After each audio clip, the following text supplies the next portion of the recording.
তাকবীর। আমি ওস্তাদকে অনুরোধ জানাচ্ছি তার আসন গ্রহণ করার জন্য এবং আপনাদেরকে অনুরোধ জানাচ্ছি। সম্মানিত উপস্থিতি, কেমন আছেন আপনারা?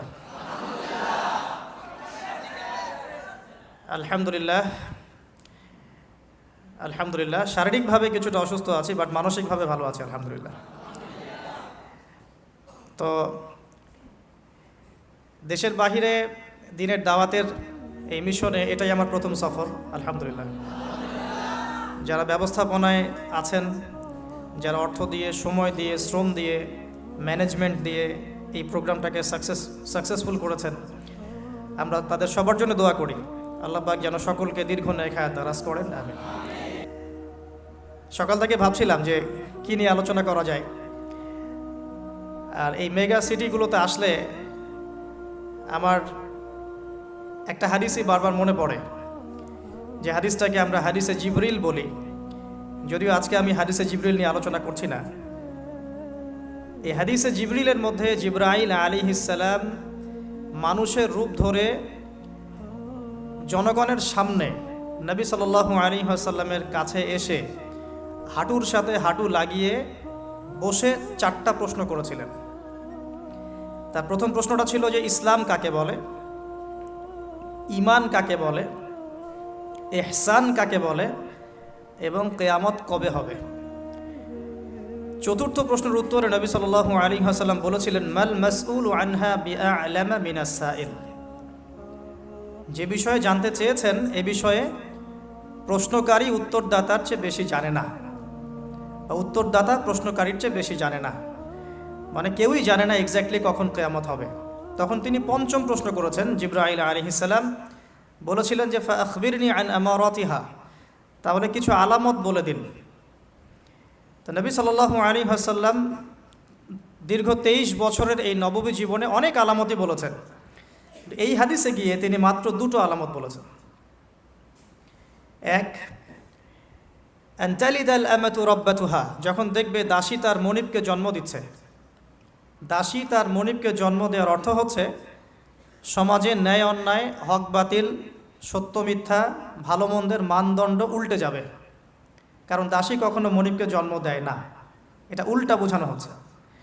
আর আমরা এখন আখিরুজ্জামান নিয়ে স্টাডি করলে তাই দেখি। এ যুগে সত্য মিথ্যা হয়ে যাচ্ছে, মিথ্যা সত্য, হক বাতিল হয়ে যাচ্ছে, বাতিল হক হয়ে যাচ্ছে, ন্যায় অন্যায় হয়ে যাচ্ছে, অন্যায় ন্যায় হয়ে যাচ্ছে। হক এবং বাতিলের চিরায়ত মানদণ্ড যে কোরআন এবং হাদিস, আল্লাহ রাব্বুল আলামিনের ঐশী গ্রন্থ, এই কনসেপ্টটাই বেশিরভাগ মানুষ গ্রহণ করতে চাচ্ছে না। এর আরও ব্যাখ্যা হতে পারে, দাসী সত্যি সত্যি মনিবকে জন্ম দিতে পারে, যেটার জন্য আমরা যদি সিঙ্গাপুরের মতো কান্ট্রির দিকে তাকাই তাহলে বুঝতে পারবো কীভাবে দাসী তার মনিবকে জন্ম দিচ্ছে। আমি আজকে ব্যাখ্যা করছি না। আরেকটা অর্থ হতে পারে সত্যি সত্যি পিতামাতার সাথে দাস দাসীর মতো আচরণ করা হবে। বর্তমান সমাজে কিন্তু এটাও হচ্ছে। আরেকটা আলামত নবী সাল্লাল্লাহু আলাইহি ওয়াসাল্লাম বলেছিলেন এই হাদিসে, আনতারাল হুফাতাল উরাতাল আলাতা রিয়া আশ-শাই ইয়াতাতাওয়ালুনা ফিল বুনিয়ান, যখন তুমি দেখবে সমাজের সবচেয়ে নিম্ন শ্রেণীর, নগ্ন পায়ের, খালি গায়ের, রাখাল শ্রেণীর মানুষেরা উঁচু উঁচু অট্টালিকা নির্মাণের প্রতিযোগিতায় ব্যস্ত থাকবে, ফান্তাজিরিস সাআ, তখন কিয়ামতের অপেক্ষা করতে থাকো। বর্তমান বিশ্বকে এই হাদিসের আলোকে ব্যাখ্যা করার কোনো অবকাশই নাই। এখানে শিক্ষিত মহল সবাই জানেন কি হচ্ছে এখন বিশ্বে। যাই হোক, তো ভাবছি কি নিয়ে কথা বলবো। তো তখন ভাবলাম আপনাদের সাথে আজকে একটু গল্প করব।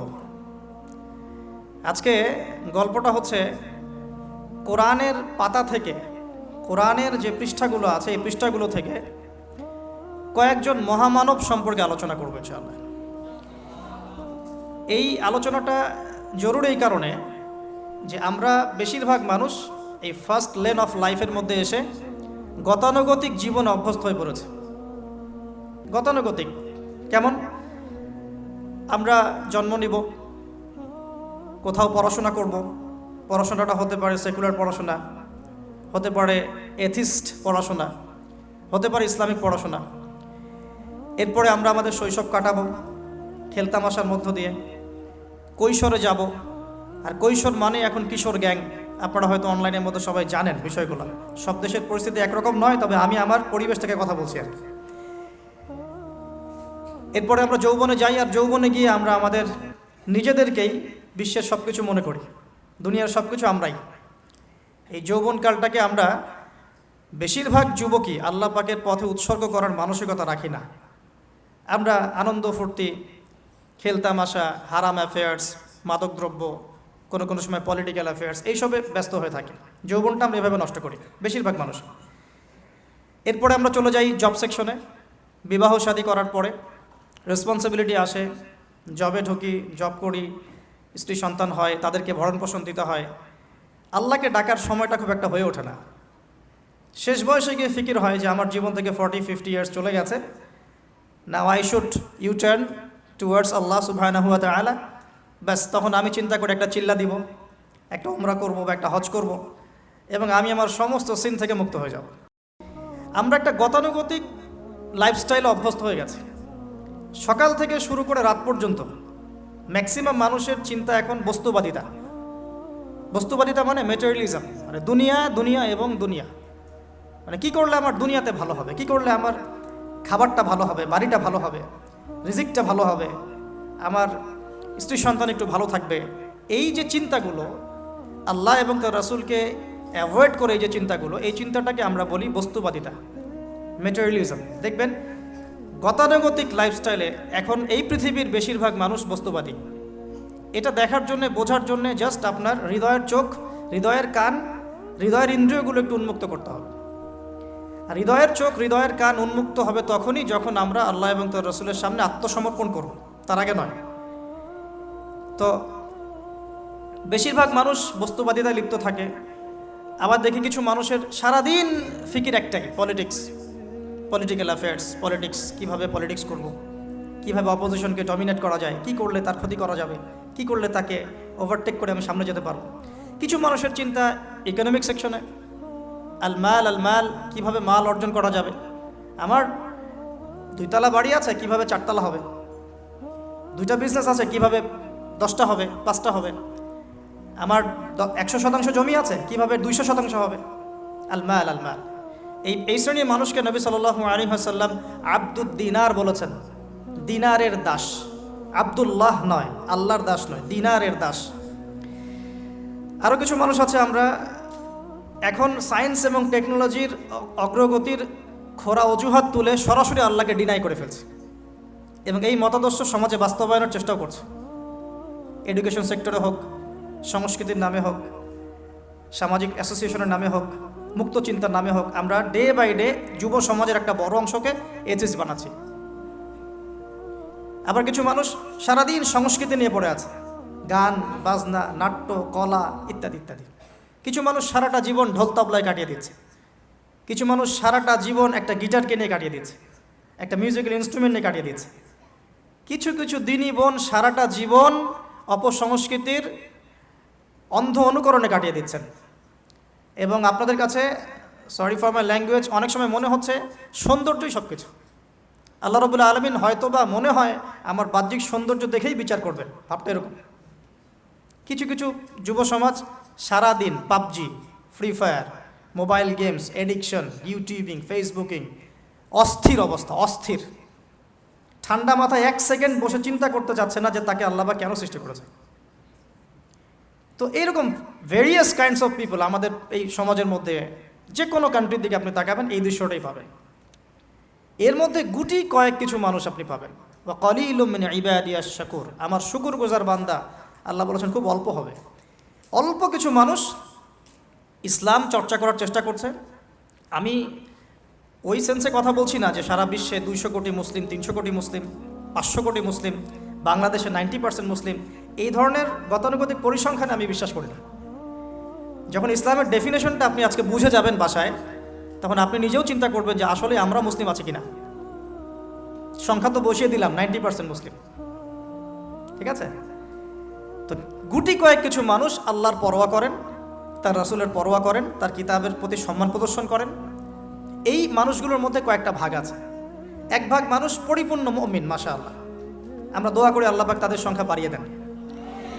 এক ভাগ মানুষ আছেন পরিপূর্ণ মুসলিম, উদখুলু ফিস সিলমি কাফার উপর আমল করে, অর্থাৎ তোমরা পরিপূর্ণরূপে ইসলামে প্রবেশ করো, এই আয়াতের উপর তারা আমল করে।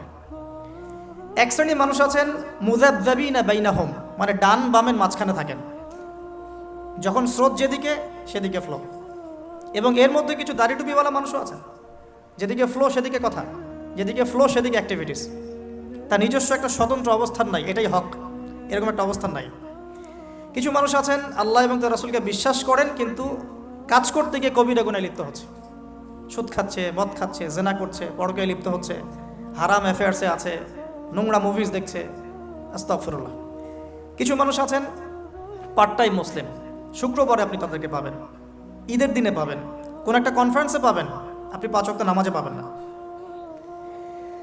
আপনি এর মধ্যে পাবেন কিছু প্রোটেস্ট্যান্ট মুসলিম। প্রোটেস্ট্যান্ট কেমন? কালিমা তো পড়েছি, লা ইলাহা ইল্লাল্লাহ, আল্লাহ মাফ করে দিবে, এই যে চিন্তা মাথায় বসিয়ে নিয়েছে, সে আমলকে ইমানের অংশ মনে করছে না। কালিমা একদিন পড়েছি, লা ইলাহা ইল্লাল্লাহ মুহাম্মাদুর রাসূলুল্লাহ, ব্যাস আমি জান্নাতে চলে যাব, প্রোটেস্ট্যান্ট ভার্সন অফ ইসলাম। এরকম অনেক ভার্সন আছে ইসলামের মধ্যেই। কেউ আছে সুবিধাবাদী মুসলিম, কেউ ফাসেক মুসলিম, কেউ জালেম মুসলিম, কেউ হচ্ছে মোনাফেক টাইপের, কেউ প্রোটেস্ট্যান্ট। খাঁটি আল্লাহর বান্দা, খাঁটি মুমিন, খাঁটি মুসলিম, এই মানুষগুলোকে মোটিভেট করার জন্য আজকের টপিক। আসুন কিছু মহামানবের গল্প শুনি। শুরু করতে চাই আমাদের আদি পিতা আদম আলাইহিস সালামকে দিয়ে। কেন এত বড় লম্বা ভূমিকা দিলাম? কারণ আমরা কেউ প্রোটেস্ট্যান্ট মুসলিম থাকতে চাই না, আমরা পরিপূর্ণ কোরআন এবং সুন্নাহ অনুসরণ করতে চাই। পরিপূর্ণ কোরআন এবং সুন্নাহ আমার ব্যক্তি জীবন, আমার পারিবারিক জীবন, আমার অর্থনৈতিক জীবন, আমার সামাজিক জীবন, ইনশাআল্লাহ আল্লাহ যদি তৌফিক দান করেন আমার পলিটিক্যাল লাইফেও থাকবে ইনশাআল্লাহ। এই কনসেপ্টের নাম ইসলাম। এই কনসেপ্টকে ডিনাই করলেই মোনাফেক হয়ে যাবে। কেউ মানতে পারুক বা না পারুক এটা পরের ইস্যু, কিন্তু আগে আমার আকীদা ঠিক করতে হবে, ইসলাম এটা। এখন আমি প্রথমে শুরু করব আমার ব্যক্তিগত জীবন থেকে। আমি সালাত দিয়ে স্টার্ট করব, আমি সওম রাখবো, বেশি বেশি নফল ইবাদত করব, কোরআন তেলাওয়াত করব, দান সাদাকা করব, ভালো কাজে অংশ নিব, সৎ কাজে আদেশ করব, অসৎ কাজে নিষেধ করব। আমি আমার ব্যক্তি জীবনটাকে ইসলামাইজড করব সবার আগে। আমি সবার আগে বড় স্তরে যাব না, এটাই সুন্নাহ। এরপরে আমার একটা পরিবার আছে, আমার পরিবার, আমার মা, আমার বাবা, আমার স্ত্রী, সন্তান, সবাইকে নিয়ে পরিবার, তাদেরকে ইসলামের মধ্যে রাখার দায়িত্বটা আমার। আমার সমাজ আছে, সমাজে আমি যতটুকু পারি ইসলামকে ইম্পোর্স করব। ইকোনমিক সেকশনে গিয়ে আমি হালাল হারামের পরোয়া করব না, এমন মানুষ হব না। আমি সেখানে হালাল খাবো, হারাম থেকে দূরে থাকবো। যদি আল্লাহ পাক আমাকে পলিটিক্যাল ক্ষমতা দেন, আমি আমার জায়গা থেকে চেষ্টা করব ইসলামকে ইম্পোজ করার জন্য।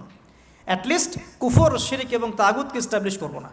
কিছু করতে পারি না পারি, অ্যাটলিস্ট কুফর, শিরক এবং তাগুতকে এস্টাবলিশ করব না। মোটা দাগে কথা বললে অনেক হার্ড কথা হয়ে যায়। পুরো ওয়ার্ল্ডের গ্লোবাল অ্যাফেয়ার্সই এখন তাগুতের উপরই আছে। আপনি কত বড় সংস্থার নাম নেবেন, world bank, IMF, United Nations, কোনো অ্যাসোসিয়েশনের মধ্যে 100% কেন 10% ইসলাম নাই। তো এখন আমাদের করণীয়, নিজের ব্যক্তি জীবন থেকে যখন ইসলাম বিদায় নিচ্ছে তখন ওই লেভেলে কথা বলাই তো আমার জন্য দুষ্কর, এটা তো অপরাধ, আমার জন্যই অপরাধ। তো আমাদের ফার্স্ট অফ অল স্টার্ট করতে হবে ব্যক্তি জীবন থেকেই, দেন পরিবার, সমাজ, গ্র্যাজুয়ালি উই উইল অ্যাডভান্স ইনশাআল্লাহ তাআলা। এখন আকীদাকে স্পষ্ট করলাম। আল্লাহ পাক সূরা মুলকের মধ্যে একটা কথা বলছেন, এই আয়াতটা থেকে আমি সামনে যাচ্ছি। আল্লাহ পাক, আপনারা সবাই সূরা মুলক আজকে তেলাওয়াত করবেন বাসায় গিয়ে, কারণ রাতের বেলা সূরা মুলক পড়াটা কিন্তু সুন্নাহ। এখানে আল্লাহ রাব্বুল আলামিন একটা কথা বলেছেন, তাবারাকাল্লাযী বিয়াদিহিল মুলক ওয়া হুয়া আলা কুল্লি শাইইন কাদির। আল্লাহ পাকের হাতেই রাজত্ব, কর্তৃত্ব, তিনি সমস্ত বিষয়ের উপর কর্তৃত্বশীল। আল্লাযী খালাকাল মাউতা ওয়াল হায়াতা, যিনি মৃত্যু এবং জীবন সৃষ্টি করেছেন। কি রিজনে, কি কারণে? লিয়াবলুয়াকুম আইয়ুকুম আহসানু আমালা। আল্লাহ পাক দেখতে চান আমাদের মধ্যে আমলে আহসানকে। অনেক লেকচারে আমি আহসান শব্দটার অ্যাপ্রোপ্রিয়েট ব্যাখ্যা পাইনি স্কলারদের কাছে, লেকচারারদের কাছে। হাসান শব্দটার সুপারলেটিভ ফর্ম হচ্ছে আহসান। হাসান মানে হচ্ছে ভালো, উত্তম, ভালো, খাবারটা ভালো। আহসান খাবারটা অনেক বেশি ভালো। হাসান মানে উত্তম, আহসান অনেক বেশি উত্তম। বলি আমরা কবির মানে বড়, আকবার সবচেয়ে বড়, সগীর মানে ছোট, আসগর মানে সবচেয়ে ছোট। এটাকে বলা হয় ইসমে তাফজিলের সিগা, মানে সুপারলেটিভ ফর্ম ইংরেজিতে আমরা যেটা বলি। তো আল্লাহ পাক এই আয়াতে একটু খেয়াল করে দেখেন, আল্লাহ পাক কিন্তু আমাদেরকে গতানুগতিক মুসলিম হিসেবে দেখতে চাচ্ছেন না। আল্লাহ পাক বলছেন আমি দেখতে চাই তোমাদের মধ্যে আমলে আহসানকে। ব্যাস এই শব্দটা যদি বুঝতে পারি আজকের আলোচনার ভিতরে ঢুকতে পারবো ইনশাআল্লাহ। আমি কি আহসানটা বোঝাতে পেরেছি? আল্লাহ পাক দেখতে চান না আমাদের মধ্যে আমলে, আকীদায়, ইমানে, তাকওয়ায় এগুলোতে গতানুগতিক কে।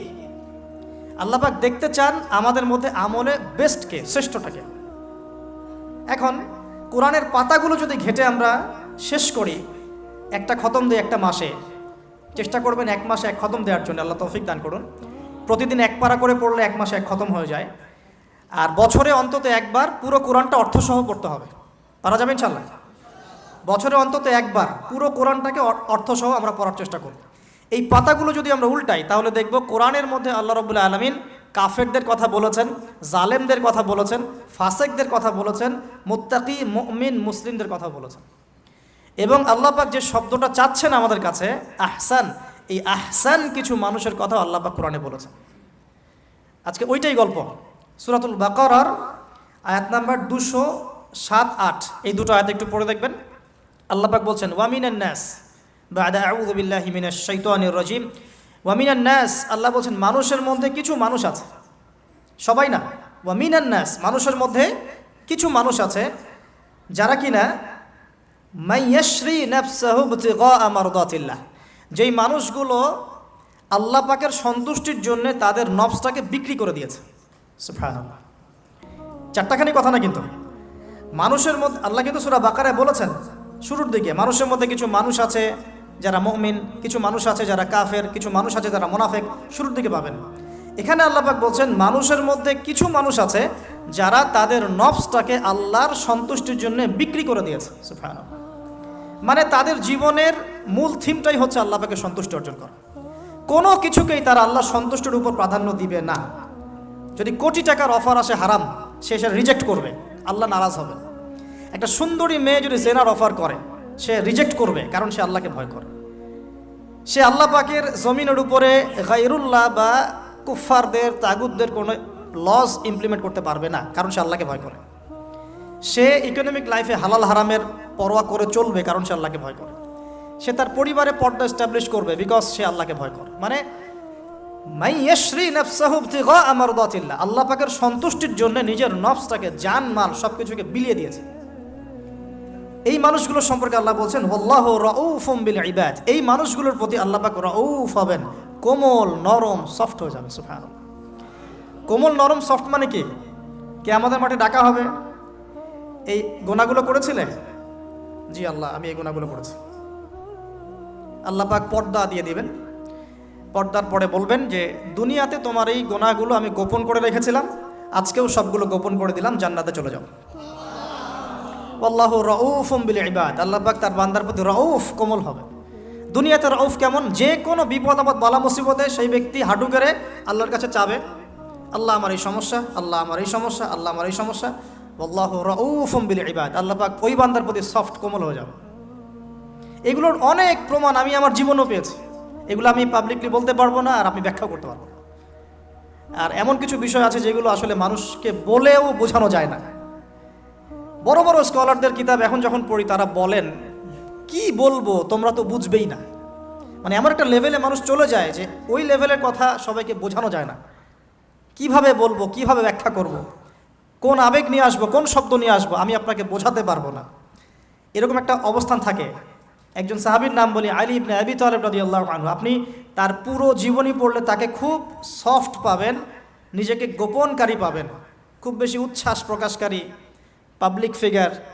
হ্যাঁ, এই যে আমরা শো অফ, নিজেকে জাহির করা, আপনি পাবেন না তাকে। এবং তিনি শেষ জীবনে কি বলেছেন জানেন? শেষ জীবনে বলেছেন যে যে জ্ঞান আমি নবী সাল্লাল্লাহু আলাইহি ওয়াসাল্লামের কাছ থেকে পেয়েছি, সেগুলোকে সুষ্ঠুভাবে বন্টন করার মতো কাউকে পেলাম না জীবনে। মানে একটা লেভেল থাকে মানুষের আল্লাহ পাকের মারিফত লাভের, যে লেভেলে গিয়ে মানুষ সবার সাথে আমভাবে কিছু বলতে পারে না। তো আমি ওই লেভেলে কিছু ফিল করছি, কিছু নির্যাস পাচ্ছি যে আমি আপনাকে বোঝাতে পারছি না। যাই হোক, আল্লাহ পাক রাউফ মানে এত সফট হবেন, জীবনের যে কোনো পদে আপনি আল্লাহকে ডাকবেন, আল্লাহ আপনার ডাকে তাৎক্ষণিক সাড়া দেবেন ইনশাআল্লাহ, ইনশাআল্লাহ, ইনশাআল্লাহু আযজা ওয়া জাল। এখন পাতাগুলো ঘাটলে আমরা প্রথম এইরকম কোন মানুষকে পাই যারা নিজের নফসটাকে আল্লাহর জন্য উৎসর্গ করে দিয়েছেন? এক নাম্বার পাচ্ছি আমরা আমাদের আদি পিতা আদম আলাইহিস সালাম। আজকে ডিটেলস আয়াত বাই আয়াত বলার সময় পাচ্ছি না, তবে আমি সামারি বলছি, আপনারা একটু বাসায় পড়ে নেবেন। আদম আলাইহিস সালামকে আল্লাহ রাব্বুল আলামিন নিজের হাত দিয়ে সৃষ্টি করেছেন, সুবহানাল্লাহ। এখন আল্লাহ পাকের হাত কি, কেমন, কিভাবে ব্যাখ্যা করতে পারবো না, এবং এই ব্যাখ্যা করা আমাদের জন্য জরুরি নয়। আল্লাহ পাক যা বলেছেন বাস, কোনো কিছুর সাথে সাদৃশ্যপূর্ণ নয়, কোনো কিছুর এক্সাম্পল তার সাথে শোভনীয় হবে না। জাস্ট আল্লাহ পাক বলেছেন খলাকতু বিয়াদাই, আমি আদমকে সৃষ্টি করেছি আমার 2 হাত দিয়ে, বাস এই পর্যন্ত ফুল স্টপ। এগুলো হচ্ছে কোরআন সুন্নাহর কিছু মূলনীতি। আল্লাহ পাক বলেছেন আর রহমান আলাল আরশ ইস্তাওয়া, রহমান আরশের উপরে সমুন্নত। কোন হালতে কি অবস্থায় আছেন ব্যাখ্যা করতে পারবো না, দরকার নাই, ফুল স্টপ। আদম আলাইহিস সালামকে সবচেয়ে বড় যে নেয়ামত আল্লাহ পাক দিয়েছেন সেটা হলো আদম আলাইহিস সালামকে আল্লাহ পাক তার পক্ষ থেকে ইলম শিক্ষা দিয়েছেন, সুবহানাল্লাহ। আল্লাহ পাক প্রথমেই তাকে সৃষ্টি করে ফেরেশতাদেরকে দিয়ে সিজদা করার নাই।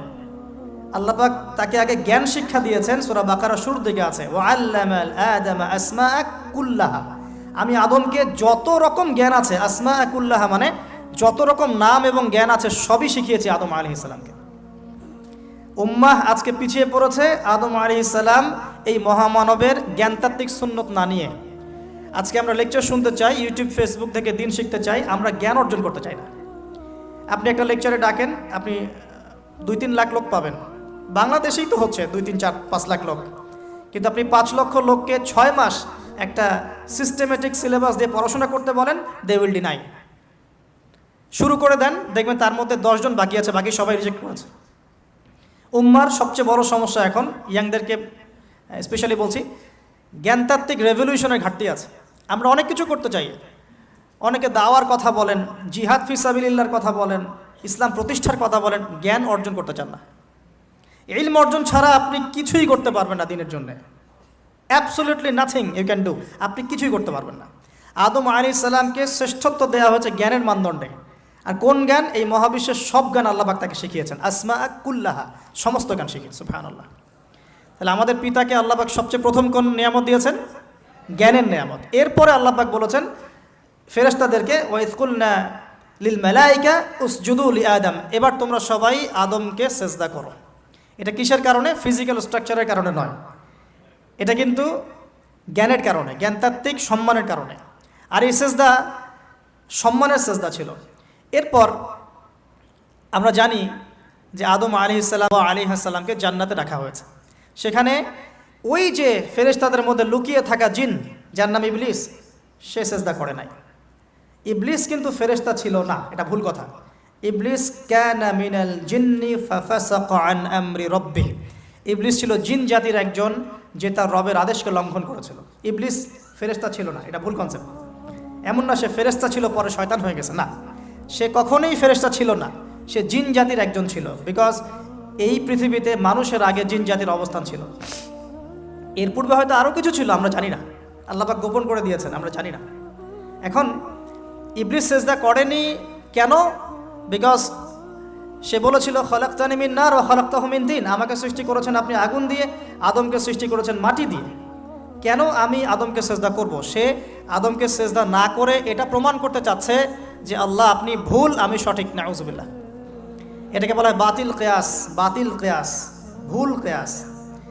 এবং শুধু তাই নয়, আল্লাহ রাব্বুল আলামিন তাকে ওয়ার্ন করার পরেও সে কিন্তু ইউটার্ন করে তওবা করে ফিরে আসে নাই, সে তার মতের উপর অটল ছিল। পক্ষান্তরে আমাদের পিতামাতা যখন ফল খেয়ে ফেলেছেন জান্নাতে, যখন পোশাক খুলে গেছে, জান্নাতের পোশাক খুলে গেছে, ফল খাওয়ার পর প্রথম যে ঘটনা ঘটেছে, গায়ের পোশাকটা খুলে গেছে। দেখেন, সর্বপ্রথম আমাদের পিতামাতাকে জান্নাতে ফেরেশতাদের সামনে ইবলিস নগ্ন করে দিয়েছে। এটা ছিল আমাদের প্রতি ইবলিসের সবচেয়ে বড় আঘাত। শুরুতে, প্রথম আঘাত, শুরুতে শিরক করাতে পারে নাই, বেদাত করাতে পারে নাই, হারাম খাওয়াতে পারে নাই ইত্যাদি। শুরুতে আমাদের পিতামাতাকে সে অবাধ্যতায় লিপ্ত করে গা থেকে জান্নাতের পোশাকটা খুলে ফেলে দিয়েছে।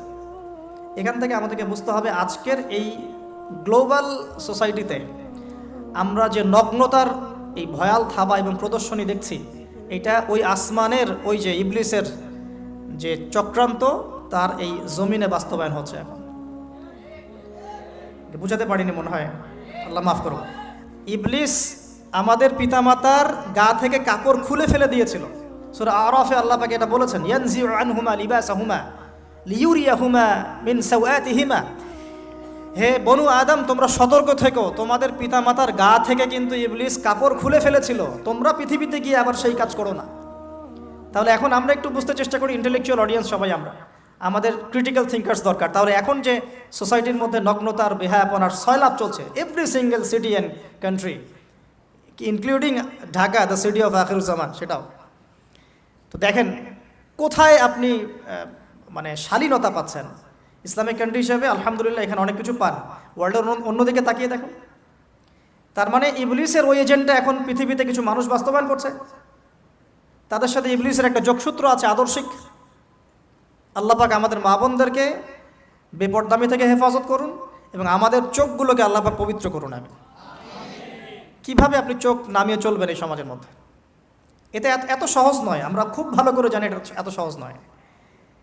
তো দেখুন, অনেক ভিতরে চলে যাচ্ছি। আদম আলাইহিস সালাম, হাওয়া আলাইহিস সালামকে সর্বপ্রথম নগ্ন করে দিয়েছে ইবলিস। তারা কিন্তু তওবা করে ফিরে এসেছেন। কি সেটা? রব্বানা, আমরা বলি রব্বানা যালামনা আনফুসানা ওয়া ইল্লাম তাগফির লানা ওয়া তারহামনা লানাকুনান্না মিনাল খাসিরিন। যখনই আমাদের পিতামাতা বুঝতে পারলেন যে তারা একটা ভুল করে ফেলেছেন, তখন তারা তওবা করে ইউটার্ন করলেন আল্লাহর দিকে, যেই কাজটা ইবলিস করে নাই। এই কাজটা ইবলিস না করার কারণে সে কাফের হয়ে গেছে, চিরস্থায়ী জাহান্নামী হয়ে গেছে। আর এই তওবা করে ফিরে আসার কারণে আমাদের পিতামাতা জান্নাতি হয়ে গেছে। আল্লাহ পাক এই কারণেই তার রাসূলের মাধ্যমে জানিয়েছেন যে প্রত্যেক আদম সন্তান, কুল্লু বানি আদম খাত্তা, প্রত্যেক বনু আদম হচ্ছে পাপী। আমরা সবাই পাপী, আমরা সবাই পাপী, পাপের তো শেষ নাই আমাদের, আল্লাহ মাফ করুন। ওয়া খায়রুল খাত্তাইন আত-তাওয়াব, যারা তওবা করে ফিরে আসে এরাই হচ্ছে শ্রেষ্ঠ পাপী।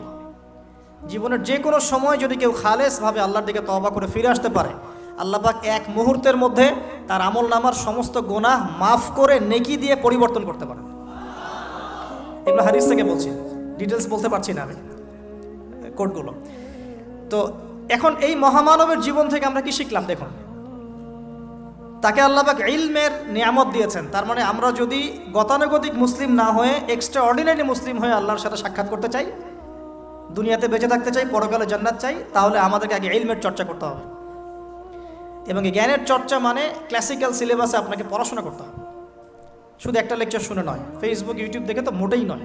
এখান থেকে মাঝে মাঝে কিছু নলেজ নেওয়া যায়, কিন্তু এগুলো কখনো কনস্ট্রাকটিভ নলেজ নয়। বরেণ্য ওলামায়ে কেরাম যারা থাকবেন আপনাদের বেস্ট পসিবল ওয়েতে, তাদের কাছে গিয়ে পরামর্শ করে বইপত্র পড়তে হবে। আদারওয়াইজ আপনার মেমোরি এবং জ্ঞানটা বিক্ষিপ্ত হয়ে যাবে। এখনকার ইয়াং জেনারেশনের অন্যতম সেরা প্রবলেম হচ্ছে তাদের মস্তিষ্ক বিক্ষিপ্ত, তাদের মস্তিষ্কে কনস্ট্রাকটিভ কোনো সিলেবাসের পড়াশোনা নাই। আজকে এই বই, কালকে ওই বই, কালকে আদনান ভাইয়ের লেকচার, পরশুদিন আজহারি ভাইয়ের লেকচার, তারপরের দিন আরেক ভাই, তারপর আরেক ভাই। আবার সমাজে তো এক একজন এক এক কথাও বলছে, তখন তার মাথাটা পুরো পাজলড, হ্যাঁ, ম্যাসাকার্ড। এই মাসালা এটা বলছেন, ওই মাসালা ওইটা, তার ওইটা কী হবে, ওইটা কী হবে। সলিউশন হচ্ছে ক্লাসিক্যাল ইসলামিক সিলেবাস পড়াশোনা করতে হবে। আমি খুব শর্ট করে গেলে সাবজেক্টগুলো বলে দিই আপনাদেরকে। 1 নম্বর, ফার্স্ট অফ অল কোরআনুল কারীম। কোরআনুল কারীমের মধ্যে থাকবে authentic recitation, translation, Quranic grammar এবং অ্যারাবিক ল্যাঙ্গুয়েজ, 4টা বিষয়। তারপর থাকবে হাদিসের নবী সাল্লাল্লাহু আলাইহি ওয়াসাল্লাম। হাদিসের মধ্যে সহজ হাদিসের কিতাবগুলো পড়তে হবে। ফর এক্সাম্পল মিশকাতুল মাসাবিহ, রিয়াদুস সালিহিন, বুলুগুল মারাম, আপনার ফয়জুল কালাম, হাদিসে আরবাইন, এরকম কিতাবগুলো আগে, তারপরে আস্তে আস্তে আস্তে আপনি কঠিন কিতাবের দিকে যান। মারাম, আপনার ফয়জুল কালাম, হাদিসে আরবাইন, এরকম কিতাবগুলো আগে, তারপরে আস্তে আস্তে আস্তে আপনি কঠিন কিতাবের দিকে যাবেন। তবে এগুলো ওস্তাদ ছাড়া হয় না।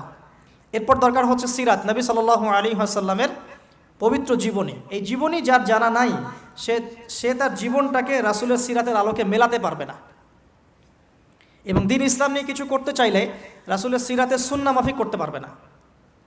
এরপর দরকার ইকোনমিক্সের জ্ঞান, ইসলামিক ইকোনমিক্স অবশ্যই।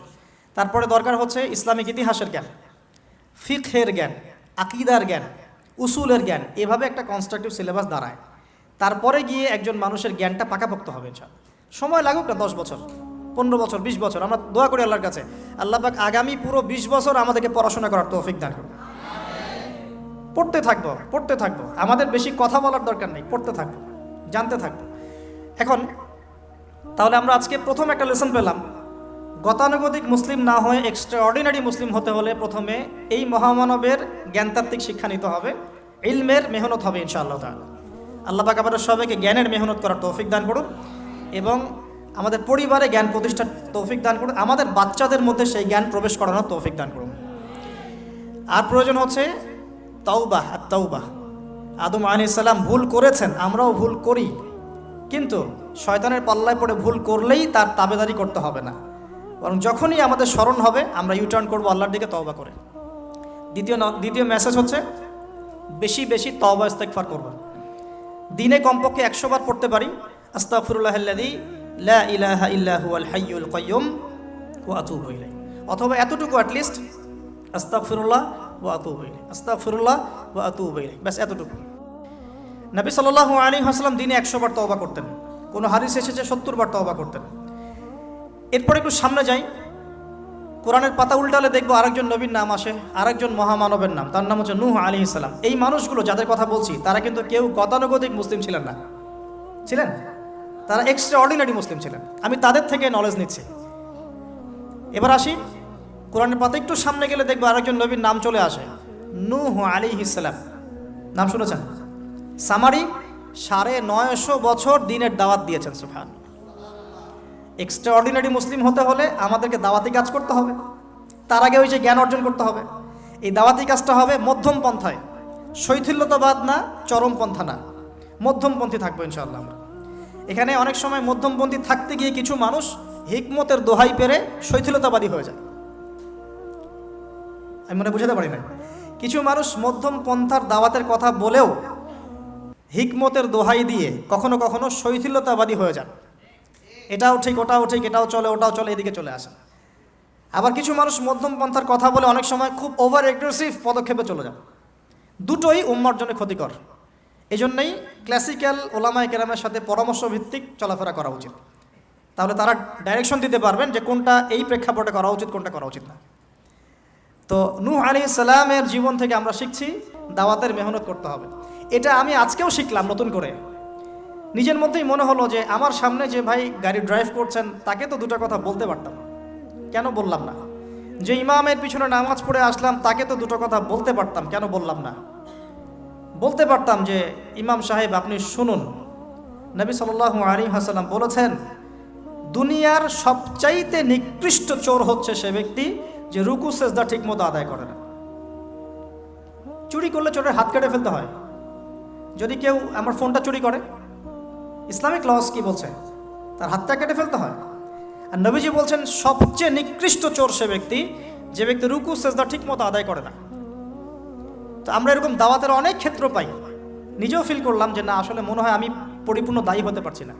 আমি তো যে বিমানে আসলাম তার কেবিন ক্রুদেরকে দাওয়াত দিতে পারতাম, অ্যাটলিস্ট শালীনতার একটা আয়াত শোনাতে পারতাম যে এই পোশাকগুলো মেয়েদের পরা উচিত নয়। যে পোশাকটা আপনি পরে আছেন আকাশে উঠছে, সুবহানাল্লাহ, 1 সেকেন্ডের মধ্যে প্লেন ক্র্যাশ করতে পারে। Possible or not possible? 1 সেকেন্ডের মধ্যে। সেখানে আমি কিভাবে আল্লাহর জিকির বাদ দিয়ে বেহায়াপনা লিপ্ত হতে পারি? বিশ্বাস করেন, হয়তোবা আমি একটু দুর্বল মনের মানুষ কিনা জানি না, কিন্তু আমি এয়ারে উঠলে আমার সবসময় ফিকির থাকে লা ইলাহা ইল্লাল্লাহ লা হাওলা ওয়ালা কুওয়াতা ইল্লা বিল্লাহ আস্তাগফিরুল্লাহ ওয়া আতুবু ইলাইহি। মানে আমি মনে হয় যে আল্লাহ পাক ধরে রেখেছেন আমাকে, এটা ফিল করে আল্লাহ ধরে রেখেছেন বলে যেতে পারছি। ওখানে আমরা কিভাবে নগ্নতা প্রদর্শনী করতে পারি, কিভাবে করতে পারি?